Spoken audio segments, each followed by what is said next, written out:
नाम का ध्यान कर मनुष्य होगा भवसागर से पार, मां आलोक आनंद। हरदोई बेनीगंज थाना क्षेत्र के ग्राम बेलवार खेड़ा स्थित जनता इंटर कॉलेज में होली मिलन के शुभ अवसर पर मानवोत्थान सेवा समिति श्री हंस योग आश्रम हरदोई द्वारा 2 दिवसीय सद्भावना संदेश सम्मेलन का आयोजन 12 मार्च व 13 मार्च को किया गया। सत्संग कार्यक्रम की शुरुआत जाने गांव से आए भजन गायक रामनाथ ने खाएगा भैया खाएगा सुमिरन बिन गोता खाएगा, बरेली से आई सपना ने काटना अगर है जिंदगी का सफर, गुरु चरणों में आने का वायदा करो, जैसे कई भजनों की प्रस्तुति कर की। उत्तराखंड के नैनीताल आश्रम से आए मां आलोक आनंद ने कहा कि तेरे भरोसे मेरी गाड़ी तू जाने, तेरा काम जाने। भाइयों एवं बहनों, इस भजन का अर्थ है कि यह जो मानुष चोला हम और आप लोगों को मिला है यह हमारा और तुम्हारा नहीं है। आज मनुष्य इस मानव रूपी शरीर को देखकर फूला नहीं समा रहा है, वह इस शरीर को सुंदर बनाने में समय बिता रहा है। वह यह नहीं जानता है कि एक दिन यही शरीर का दहन हो जाएगा। प्यारे भाइयों, सत्संग में जाओ और सत्संग को एकाग्रचित होकर सुनो। जो भक्त सत्संग को एकाग्रचित होकर सुनता है उसके जीवन का कल्याण संभवतः होता है। कल्याण जो होता है उसके बारे में आभास होता है और जीव जब सुख के सागर में जब स्नान करता है तो वह दुखों को भूल जाता है। प्रेमी भाइयों एवं बहनों, संत बड़े ही परोपकारी होते हैं जो अपना संपूर्ण जीवन मानव कल्याण और सेवा में समर्पित कर देते हैं। संतों की कृपा से ही धर्म, अर्थ, काम और मोक्ष की प्राप्ति संभव होती है। बरेली आश्रम प्रभारी तारामती बाई ने कहा कि सदगुरु की कृपा से आत्मज्ञान की प्राप्ति होती है। आज हम लोग संस्कृति के प्रभाव से हम सभी सनातन संस्कृति को भूल रहे हैं। प्रभु को जानना ही धर्म का मूल है। नई पीढ़ी आध्यात्मिक संस्कार विकसित करना चाहिए। उन्होंने सदगुरु सतपाल के सामाजिक धार्मिक सरोकार पर प्रकाश डाला। हरदोई आश्रम प्रभारी महात्मा विद्युतानंद ने कहा कि संतों का सानिध्य ही भक्तों के लिए तीर्थ है।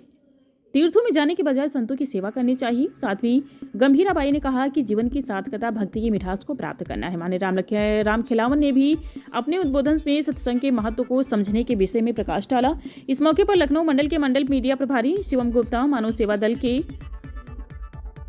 उप जिला प्रमुख बिहारी लाल, उप जिला प्रमुख पंकज मौर्य, रामलखन विजय कुमार, शिव कुमार, दीपा, रोली शिखा आदि लोग मौजूद रहे।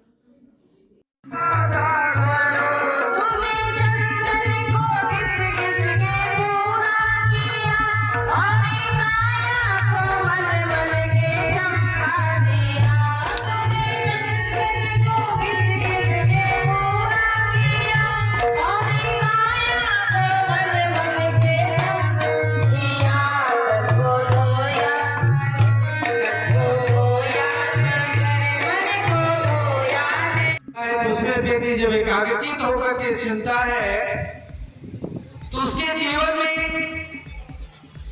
जो सुख का जो स्रोत है उसके बारे में आभास होता है।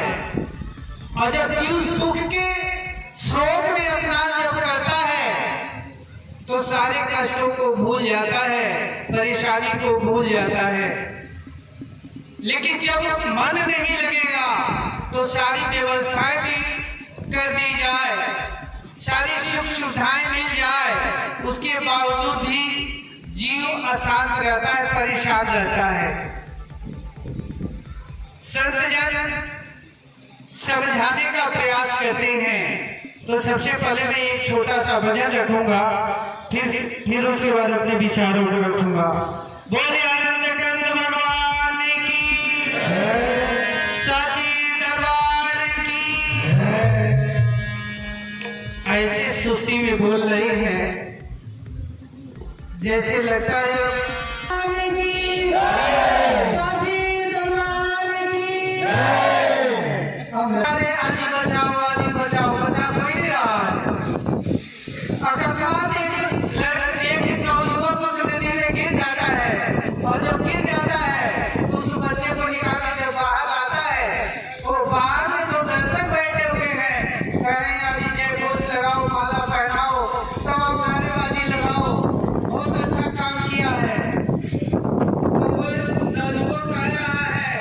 ये सब तो ठीक है।